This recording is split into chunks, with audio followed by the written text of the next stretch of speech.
नाही हे नव्हती लव्ह स्टोरी अशी नाहीये. ऍक्च्युली काय झालं म्हणजे मी ठरवलंच होतं की आपलं काय प्रेमात बिऊन आपण पडायचं नाही, कारण इतके वाईट वाईट बघितले होते ना लोक. अजून नाही बाबा आपण मुगात दगाबिगा देऊन ना.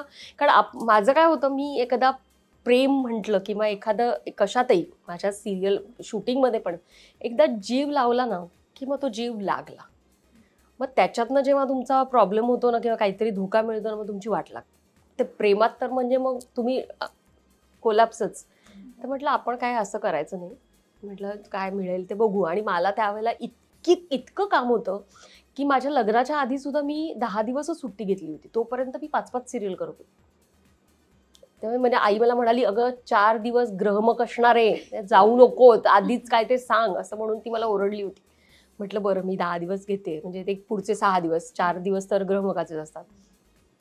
ते मी केलं. माझा नवरा म्हणजे ॲक्च्युली माझ्या आईची मावशी पालगडला राहते आणि तिच्या समोर मोठा बंगला, तिथे डॉक्टर फॅमिली कंप्लीट. माझ्या सासूबाई डॉक्टर, सासरे डॉक्टर, दीर डॉक्टर, माझी जाऊ डॉक्टर.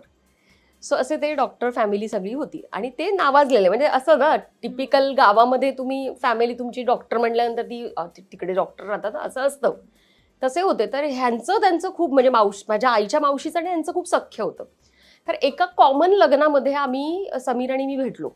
म्हणजे आम्ही त्यांची फॅमिली आणि मी आई दोघी गेले होतो. आणि मग तिकडे भेटलो आणि मग तिथून मग निघालो. तर ते म्हणाले की अच्छा मग तुम्हाला नेरुळला सोडायचं का, मग आम्ही असे जाणार आहोत, तुम्हाला ह्या फाट्यावर आम्ही उतरवतो तुम्हाला.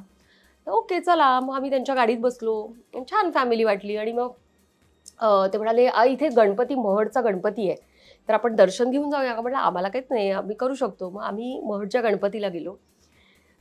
तर आता त्या गाभाऱ्यामध्ये एंटर होताना मी आणि समीर समहाव असे एकत्र एंटर झालो. म्हटलं अच्छा असेल म्हटलं झालं. मग दर्शन वगैरे झालं आणि मग नंतर आम्ही घरी गेलो आपापल्या. मग नंतर ह्यांनी काहीतरी तिकडनं आली चौकशी सासूबाईंकडनं की हे आहे का काही. तर आई म्हणाली नाही आत्ता सध्या तरी म्हणजे बघतोय आम्ही, पण असं काही नाही, तुम्हाला काय तुमचं काय आहे वगैरे असं झालं. आणि मला तोपर्यंत ना पार्ल्यातली भरपूर श्रीमंत स्थळं येऊन गेली होती. पण त्यांनी मला असं म्हटलं की तुम्ही ना घरी बसून घर सांभाळायचं, हे नाही करायचं. म्हटलं सॉरी, मला माझी आयडेंटिटी ठेवायची आहे, मी काय त्याच्यासाठी लग्न नाही करू शकत. असे 2-3 स्थळं मी नाकारली होती. आणि मला असा हवा होता की ज्याचं काहीच बॅकग्राऊंड नसेल आणि आम्ही दोघं मिळून ते विश्व उभं करू. कारण त्यात जे बॉन्डिंग असतं ना त्याची गंमत काही औरच असते. आणि त्याचं नंतर तुम्हाला जे फळ मिळतं किंवा त्याच्यात जी ते सुख उपभोगण्यात जी दोघांनी मिळून मजा येते ना, ते स्ट्रॉंग असतं, ते तुटत नाही लवकर. सो मला ना समभाव मी फिल्मी असेल पण मी त्यावेळेला अशीच होते की ह्याच विचारांची की मला बॅकग्राऊंड नको, मला असं बसतान बसलेलं नको, मला आपलं उभं करायचं.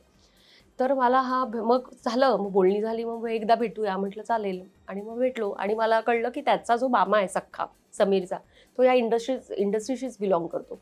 प्रसाद आठले म्हणून तुम्ही नाव ऐकलं असेल तर, आता इथे बरे ॲक्टिव्ह आहेत मराठी सिरियल्समध्ये. म्हटलं अरे वा ह्यांच्याकडे हे बॅकग्राऊंड आहे. आणि तो म्हणाला, मग मी त्याला विचारलं की म्हटलं मी ह्याच्यात काम करणार, मी बंद नाही करणार. हो मला चालेल, तू करतेस ना पहिल्यापासून, मी तुझं काम बघितलं आहे, महाश्वेतामध्ये होतीस तू, ते खूप मला आवडायचं कॅरेक्टर आणि खूप सुंदर सिरियल होती, मला चालेल. म्हटलं बस. आणि पगार कमी. तो इथे मुंबईत रेंटवर राहत होता. नाही आधी विरारला त्याचं घर होतं. मग मी त्याला म्हटलं की मला विरार लांब पडणार, मग तू काय करशील. तो म्हणाला आपण पार्ल्यात घेऊ रेंट. म्हटलं वा, मग काय आपल्याला तर काय म्हणजे सगळंच मिळालं. आणि डॉक्टर फॅमिली म्हणजे एज्युकेटेड सगळे लोक, आणि म्हणजे काय पाहिजे आपल्याला. आणि हा हुशार CAचं करणारा मुलगा. म्हटलं काय आता ह्याच्यापेक्षा अजून तुम्ही काय मिळणार. म्हटलं येस. आणि मग आमचं असं जमलं. आणि मला ते आठवलं की त्या महडच्या गणपतीत जे आम्ही एकत्र एंटर केलो ना, तो बाप्पाचा आशीर्वाद होता की ही जोडी जमणारच. ते त्यावेळेला कसं काय घडलं आणि ते आम्हाला अजूनही आठवतं की आपण कसे एंटर झालेलो एकत्र. मराठी मनोरंजन सृष्टीमधील मालिका, चित्रपट, नाटक तसेच कलाकारांबद्दलच्या नवीन अपडेट्स जाणून घेण्यासाठी नक्की सबस्क्राईब करा इट्स मज्जा मराठी या आपल्या नवीन YouTube चॅनलला.